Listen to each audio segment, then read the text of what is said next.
வந்தாங்க boomer aunty பேகை தூக்கிட்டு இந்தம்மா எவ்வளோ நேரம் பேச போதும்னு சொல்லிட்டு உட்காந்துட்டு இருப்பீங்க, எப்போ முடிக்க போகிறாங்கன்னு சொல்லிட்டு. ஸோ பசியில் இருக்கிறப்போ நான் சொல்கிறது ஏதாவது எடுபட போகுதா? நான் எவ்வளோ பாவம், கை தட்டுங்க. மூணாவது ப்ரெஷரு, நீங்கள்லாம் வந்து தமிழ்நாட்டோட கோயம்புத்தூர், மதுரை, திருச்சின்னு சூப்பரான ஊருங்கள்லேருந்து வந்திருக்கீங்க. நீங்கள்லாம் தமிழ் பேசுனீங்கன்னா செந்தமிழ் வந்து பாயுதே காதினிலே அப்படின்ற மாதிரி இருக்கும். எனக்கு தெரிஞ்சதெல்லாம் சென்னை லோக்கல் தமிழ் தான். ஈயத்தை காய்ச்சி காதில் ஊற்றுன மாதிரி இருக்கும். நீங்கள் சுத்த தமிழ் பேச சொன்னால் கூட எனக்கு வராது. ஸோ குயிலை பிடிச்சி கூட்டில் அடைச்சி கூவ சொல்கிற உலகன்ற மாதிரி சுத்த தமிழ் பேசுகிற கூட்டத்தில் சென்னை தமிழில் நான் பேசணுன்னா நான் எவ்வளோ பாவம், கைத்தட்டுங்க. வம்சி சார் அவ்வளோ அழகாக இங்கிலீஷில் நல்லா உங்களுக்கு கம்யூனிகேட் பண்ணார், அர்த்தம் பொறிந்த வார்த்தைகள். ஆனால் எனக்கு யதார்த்தமாக அவரும் ஒரு டாக்டர்னா 41 இயர்ஸில் ஒரு டிபார்ட்மெண்ட்டுக்கே ஹெட்டாக இருக்கணும்னா அவ்வளோ ஒரு ஸ்டேட்டஸ் இருக்கிறவங்க பேசுகிறப்போ நம்ம நிமிஷத்தில் முடிக்கணும், ரைட்டா? நான் முடிச்சிடுறேன். ஆனால் இந்த டைமில் நான் வந்து அட்வைஸ் பண்ணுறேன்னு சொல்லிட்டு இருக்க வேணாம். நீங்களே எனக்கு சொல்லுங்களேன், நான் கேட்கறதுக்கெல்லாம் டக்குன்னு பதில் சொல்லணும். உங்களுக்கு தெரியாத அட்வைஸ் நாட்டில் ஏதாவது இருக்கா? அவர் தான் டக்குன்னு சொன்னார், நீங்கள் யாருமே எனக்கு கேட்கல. பசங்களை நீங்கள் சொல்லுங்கள், படிக்கணும், படிப்போட முக்கியத்துவம் தெரியுமா தெரியாதா? நான் சொல்கிறத திரும்ப சொல்லுங்களேன். நாங்கள் கேஜி குரூப் ஆஃப் ஸ்டூடெண்ட்ஸ் கேள்வி கேட்டால் பதிலே சொல்ல மாட்டோம். பாசிட்டிவா திங்க் பண்ணணும், தெரியுமா தெரியாதா? பாசிட்டிவ் திங்கிங் வருது. நான் எதுக்கும் ஃபீல் பண்ணக்கூடாது, தெரியுமா தெரியாதா? ஃபீல் பண்ணாம இருக்க முடியுது. இந்த வயசுல லவ் பண்ணா லைஃபே ஊத்திக்கும், தெரியுமா தெரியாதா? புக்கு திறந்தா லவ்ஸா வருதா, இல்ல படிக்கணும்னு கான்சென்ட்ரேஷன் வருதா? கேட்கல.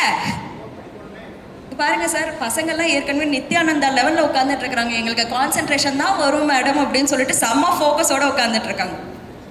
If you are anybody like me, உங்களெல்லாம் பார்க்குறேன், ஸ்டேஜ்லேருந்து ஒவ்வொருத்தரையாக நோட் பண்ணிட்டு இருந்தேன். ஒவ்வொருத்தரும் அவ்வளோ லட்டு மாதிரி இருக்கிறீங்க. கன்னத்தில் இருக்கிற அந்த பளபளப்பு, எவ்வளோ ஒரு யூத்து, எவ்வளோ ஒரு excitement. What a rare thing it is. ஸ்கூலை முடிச்சுட்டு காலேஜ்குள்ளே எடுத்து வைக்கிறீங்க. If only you could see yourself with my eyes, right? You're literally starting life. அந்த டைமில் அந்த மாதிரி இருக்கிறப்போ, you know, when I was like that, when I was 18, யாரு சொல்கிற அட்வைஸும் என் காதில் இறங்கலை. I fell in love when I was in 8th standard. அதுவும் எப்படிப்பட்ட லவ்னா, மனிதர் உணர்ந்து கொள்ள கம்ப்ளீட் பண்ணுங்க. இது மனித காதல் அல்ல அப்படின்ற அளவுக்கு லவ். எங்கள் அப்பா பார்த்தீங்கன்னா அவ்வளோ நல்ல மனுஷன். ஒரு கிராமத்தில் பிறந்திருந்தாலும் பொண்ணு படிக்கணுன்றதுக்காக இருக்கிற கொஞ்சோண்டு நிலத்தை வித்துட்டு சென்னைக்கு வந்து படிப்பேற்றினார், படிக்க வச்சார் இங்கிலீஷ் மீடியமில். படிப்பு ஏறிச்சுன்னு நினைக்கிறீங்க? கேட்கல. பிரேம் எப்போ இறங்குவான் அந்த டைமுக்கு நம்ம போகணும். நம்ம எப்படி லவ் லெட்டர் இப்போல்லாம் நீங்கள் வந்து டெக்ஸ்ட் கொடுக்கணும், அப்போல்லாம் நான் எழுதணும். அந்த டைமில் எனக்கு தெரியும் என் குடும்பத்தோட மொத்த எதிர்காலமும் என் படிப்பு மேலே ஆதாரப்பட்டு இருக்குன்றது எனக்கு தெரியும். ஆனால் உடம்புல வர ஹார்மோன்ஸை என்னால் மேனேஜ் பண்ணிக்க தெரியல. அந்த டைமில் நீ என்கிட்ட வந்து கேட்டியானா, கீர்த்தன்யா ஆர் யூ ஹாப்பி அப்படின்னு சொல்லிட்டு கேட்டியானா, ஹாப்பினஸ் கிலோ எவ்வளோன்னு சொல்லிட்டு கேட்பேன். ஏன்னா எனக்கு தெரிஞ்ச ரெண்டே இமோஷன், வந்தால் கண்ணு மண்ணு தெரியாத கோபம் வரும், இல்லைன்னா அழுதுருவேன். இது ரெண்டு இமோஷன் தான் தெரியும்.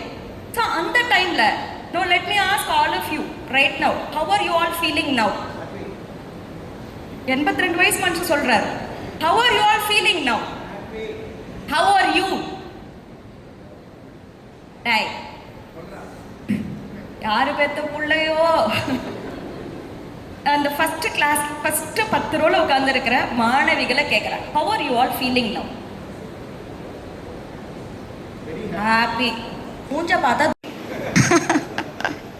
போர்ட் இல்லை ஒரு கீ கொடுக்கப்பட்ட பொம்மை மாதிரி இருந்துச்சுன்னா நீ சொல்லுவேன், I am feeling great Keerthanya, I am feeling குட்னு சொல்லிட்டு ரோட்டில் போகிறவன் யாராவது கேட்டான்னு வச்சுக்கோங்க, ஹவர் ஃபைன். அந்த ஃபைன்ன்ற வார்த்தை நம்மளுக்கு எல்லாருக்குமே ரொம்ப பிடிச்ச வார்த்தை. But are you actually fine? How are you actually feeling? You ஒரு வயசாக இருக்கிறப்போ உன்னை உங்கள் அப்பா அம்மா வாக்கிங்க்கு கூப்பிட்டு போவாங்க. போகிறப்போ அங்கே ஒரு ஒரு மிருகம் வந்து நடந்து போகும் அப்படின்னும். உடனே உங்க அப்பா உனக்கு என்ன சொல்லுவாரு? அதை உனக்கு எப்படின்னு கத்து கொடுப்பாரு? பவு பவு பார்த்துருக்கீங்களா குழந்தைங்க? கேட்டு மூ கவு அப்படின்னு சொல்லிட்டு உனக்கு வெளியில நீ இந்தியாவில் பிறந்தாலும் இப்படிதான் சொல்லி கொடுப்பாங்க, அமெரிக்காவில் பிறந்தாலும் இப்படிதான் சொல்லி கொடுப்பாங்க. நோ, இது தாத்தா, இது பாட்டி, இது சித்தின்னு சொல்லிட்டு உனக்கு கண்ணுக்கு வெளியில இருக்கிற உலகத்தை எல்லாம் காமிச்சு கொடுப்பாங்க. ஆனா ஒரு உலகம் உனக்குள்ள போயிட்டே இருக்கும். கோபம் வரும். நீ இவ்வளோ ஆக்ரோஷமா அவங்க அப்பனை மாதிரியே உரிச்சு வச்சு வந்திருக்கு. நீ கோவப்பட கூடாது. ஆம்பளை கோவப்பட்டான்னா பரவாயில்ல, பாரு என் குழந்தை வந்து எவ்வளவு வீரமா இருக்குதுன்னு. பொண்ணு கோவப்பட்டான்னா உனக்கு எதுக்கு இவ்வளோ கோவம்? பொண்ணு அடக்கமா நீ ஏன் இல்லை, திமிரு ஏன் உனக்குன்னு சொல்லிட்டு நீ கோவப்படக்கூடாதுன்னு சொல்லி கொடுப்பாங்க. நீ ஆம்பளையா உட்காந்துட்டு அழுதுட்டு இருந்தேன்னு வச்சுக்கோயேன், ஐயோ செல்லம் உனக்கு மனசு எவ்வளோ கஷ்டமா இருக்குன்னு சொல்லிட்டு உன் அழுகைய புரிஞ்சுப்பாங்கன்னு நினைக்கிறேன். என்ன சொல்லுவாங்க? பொட்டையாடா நீ, பொட்டப்பயலே. ஸோ இந்த உலகம் பாத்தியானா நீ வளர்ந்ததுல இருந்து உனக்கு வெளியில இருக்கிற விஷயங்களை மாத்திரம் தான் கத்து கொடுத்துட்டு இருக்கு. உனக்கு உள்ளுக்குள்ள இருக்கிற உலகத்தை கத்தே கொடுக்கல. உனக்கு என்ன இமோஷன் வருது? அது பயமா, அது தயக்கமா, அது விரக்தியா, அது சுய வெறுப்பா, அது பிரஷரா, அது ஸ்ட்ரெஸ்ஸா, அது பொறாமையா? அப்படி வருது. அப்படி வரப்போ நீ அதை எப்படி மேனேஜ் பண்ணணும்? அது ஓகே டு ஃபீலா, நாட் ஓகே டு ஃபீலா? அது எதுவுமே நம்மளுக்கு சொல்லி கொடுக்காததுனால நான் கேரண்டி பண்றேன், இங்க உட்கார்ந்துன்னு இருக்கிற நீ 18 வயசு 17 வயசு போன ஒரு வருஷத்துல உனக்கு என்ன இமோஷன் வந்துச்சுன்னு நான் கேட்கிறேன். எனக்கு டக்குன்னு சொல்ல, என்ன எமோஷன் வந்தது?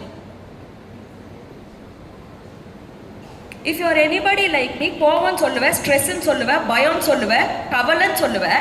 பட் யாராவது கீர்த்தன்யா நான் எழுந்துக்கிறப்பவே எனக்கு எவ்வளோ நன்றி உணர்ச்சி வந்துச்சுன்னா, எங்கள் அப்பா அம்மா காலை தொட்டு அம்மா எனக்கு இந்த பிறவியை கொடுத்தாயே, நன்றி தாயே அப்படின்னு சொல்லிட்டு நன்றி உணர்ச்சியில் எத்தனை பேர் எழுந்துக்கிறோம்? திருப்தியில் எத்தனை பேர் எழுந்துக்கிறோம்? காலேஜுக்கு சீட்டு கிடைச்சிருச்சுன்ற உவகையில் எத்தனை பேர் எழுந்துக்கிறோம்? உற்சாகத்தில் எத்தனை பேர் எழுந்துக்கிறோம்? ஆக்சுவலாக இங்கே இருக்கிற அடல்ட்ஸ் கிட்ட கேட்டியானா, உன் லைஃப்ல நீ என்ன எமோஷன்ஸ் ஃபீல் பண்றன்னு சொல்லிட்டு கேட்டியானா உங்களுக்கு சொல்ல கூட தெரியாது.